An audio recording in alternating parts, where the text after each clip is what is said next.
ख्रिस्त में प्रिय भाई और बहनों, आज के सुसमाचार में और आज के पहले पाठ में हम प्रभु के दूसरे आगमन के बारे में सुनते हैं। प्रभु कहते हैं कि बादलों में प्रभु अपने स्वर्गदूतों के साथ अपनी महिमा के साथ प्रकट होंगे और महाविचार शुरू हो जाएगा। लेकिन इसमें हमें एक दुविधा होती है। इस सुसमाचार में, आज के सुसमाचार में ये भी लिखा है कि मैं तुमसे कहता हूँ कि इस पीढ़ी के अंत हो जाने के पहले ये सब घटित हो जाएंगे। तो हम सोचेंगे कि अब वो पीढ़ी तो निकल गई, अब हमारी पीढ़ी चल रही है, फिर भी ये सब नहीं हुआ है। तो प्रभु क्या कहना चाह रहे हैं? मित्रों, प्रभु इसमें दो बातों को एक साथ हमारे सामने रखते हैं। एक वो बात है जो AD 70 में संपन्न हुआ था, जब यरूशलेम शहर का सर्वनाश हो गया था।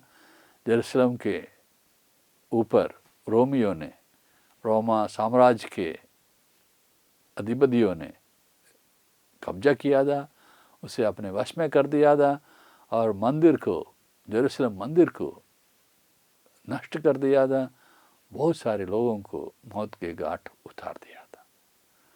प्रभु इस बात को भी देखते हैं और वो जो आखिरी विचार जो है, अंतिम विचार, उसको भी देखकर दोनों को एक साथ हमारे सामने रखते हैं।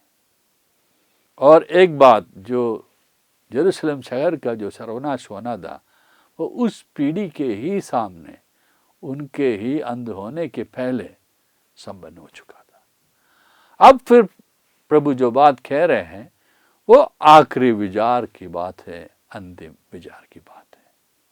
और वहाँ क्या होंगे, इस बात को संत मत्ती अपने सुसमाचार अध्याय 25 पढ़ेंगे 31 से 46 तक में हमें साफ साफ बताते हैं।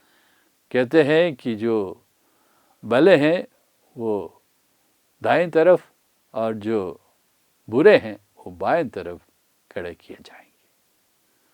और उनका निर्णय करने का आधार क्या होगा? क्या तुमने भूखों को खिलाया, प्यासों को पिलाया, रोगी का उपचार किया, जो बंदी गृह में उसको देखने गए, जो नंगे हैं उसको कपड़ा पहनाए, और जो निराश्रय हैं क्या उनको शरण दिया, आसरा दिया? इन सारी बातों के ऊपर आपका निर्णय किया जाएगा। तो इसको सुनकर कुछ लोग कभी ये सोचते हैं कि अगर हम मानवता वाली बात लेकर चलेंगे, मानवता के आधार पर जीवन बिताएंगे, तो हम स्वर्ग पहुंचेंगे। जी हाँ, हमें मानविकता होना चाहिए, करुणा दया दिखाना चाहिए, एक दूसरे की मदद और सहारा बनना चाहिए। लेकिन साथ ही साथ प्रभु ने इस बात को भी बताया है, ध्यान आकर्षित किया है। संत योहन के सुसमाचार अध्याय 14 पद 6 में प्रभु कहता है, मार्ग, सत्य और जीवन में हूँ, मुझसे होकर गए बिना कोई भी पिता के पास नहीं पहुँच सकता। जी हाँ, हमें मानविकता रखना है, दया, करुणा और मददगार साबित होना है। लेकिन साथ ही साथ हमें प्रभु को अपना परमेश्वर, अपना ईश्वर मानकर चलना है। इसलिए प्रभु कहते हैं, मार्ग, सत्य और जीवन में हूँ, मुझसे होकर गया बिना कोई पिता के पास नहीं पहुंच सकता। जी हाँ, प्रभु को मानकर, प्रभु की राह पर चलकर हमें मानविकता दिखाना है। हमें एक दूसरे का मददगार साबित होना है, एक दूसरे के ऊपर दया, करुणा बरसाना है। प्रभु फिर कहते हैं, प्रेरित चरित्र अध्याय 4 पद 12 में कहते हैं, इस दुनिया में ऐसा कोई नाम नहीं दिया गया जिसके द्वारा मानव को मुक्ति मिल सकती है। केवल ईसा मसीह के नाम के द्वारा ही सारे संसार को मुक्ति प्राप्त हो सकती है।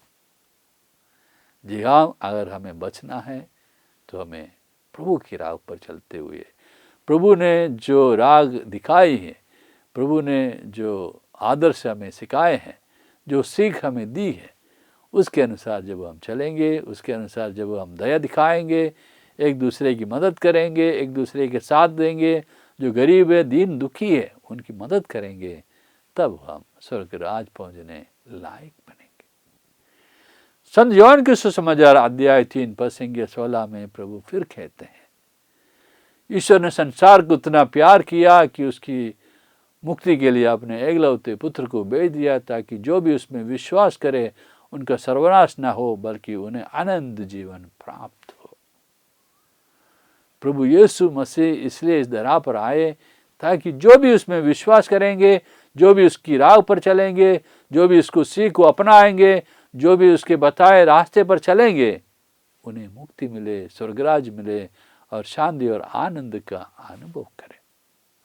मित्रों, हम जो प्रभु के अनुयायी हैं, हम जो ईसाई हैं, हमारे लिए केवल मानविकता काफ़ी नहीं है।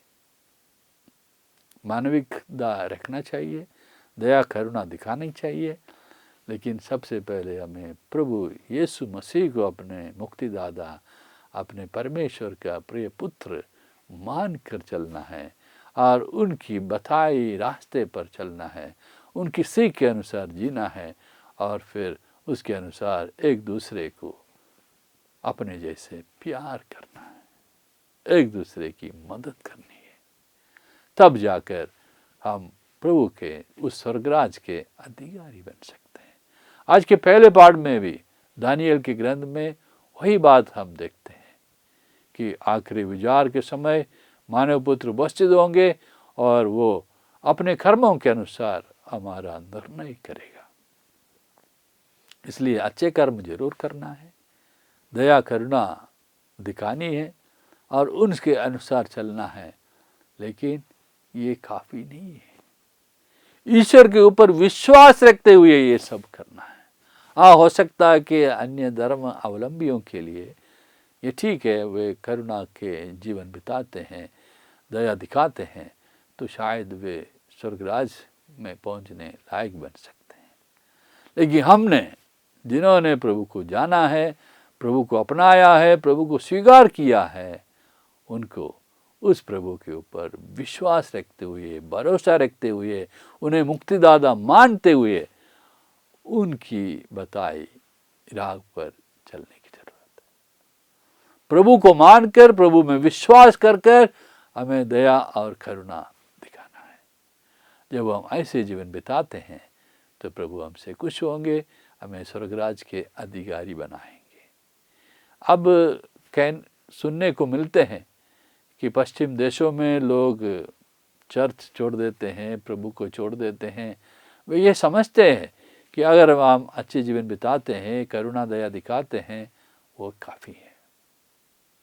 मित्रों, जिन्होंने प्रभु को जाना है, जिन्होंने प्रभु को स्वीकार किया है, उनके लिए केवल करुणा के कार्य, दया के कार्य काफ़ी नहीं है। उन्हें प्रभु के ऊपर भरोसा रखते हुए, प्रभु के ऊपर विश्वास करते हुए, उस प्रभु को अपने मुक्तिदाता मानते हुए, उस प्रभु की राह पर चलने की जरूरत है। फिर करुणा दया दिखाते हुए, सबका साथ देते हुए, सबको आगे बढ़ाते हुए, सबकी भलाई के लिए काम करते हुए एक धन्य जीवन जब हम जीते हैं, तो उस आखिरी विचार के दिन हम बिना डरे, बिना संकोच किए प्रभु के सामने उपस्थित हो पाएंगे और प्रभु हमसे कहेंगे, शाबाश मेरे पिता से अनुग्रहित लोगों, मेरे दाएं खड़े हो जाइए। तुमने मेरा ख्याल किया, मैं जब भूखा था तुमने मुझे खिलाया, मैं जो प्यासा था तुमने मुझे पिलाया, मैं जो नंगा था तुमने मुझे पहनाया, मैं बेसहारा था, बेघर था, तुमने मुझे अपने यहाँ आश्रय दिया, और मैं बंदी गृह में था, तुम मुझे देखने आए, और जब मेरे पास मैं रोगी था, तुमने मेरा उपचार किया। मित्रों, यही हमें जीवन में आगे बढ़ाएंगे। लेकिन जैसे मैंने कहा, प्रभु के ऊपर विश्वास रखते हुए, प्रभु की शरण में जाते हुए, प्रभु की शक्ति और कृपा के साथ हम जब इन सारे कार्यों को करेंगे, तो प्रभु हमें अपने स्वर्गराज के अधिकारी बनाएंगे और उस महाविचार में हम प्रभु के दाएं खड़े होने लायक बनेंगे और अनंत काल तक के लिए, सदा सदा के लिए ईश्वर के महिमा, स्तुति और आनंद में सहभागी बने रहेंगे। पिता, पुत्र और पवित्र आत्मा के नाम पर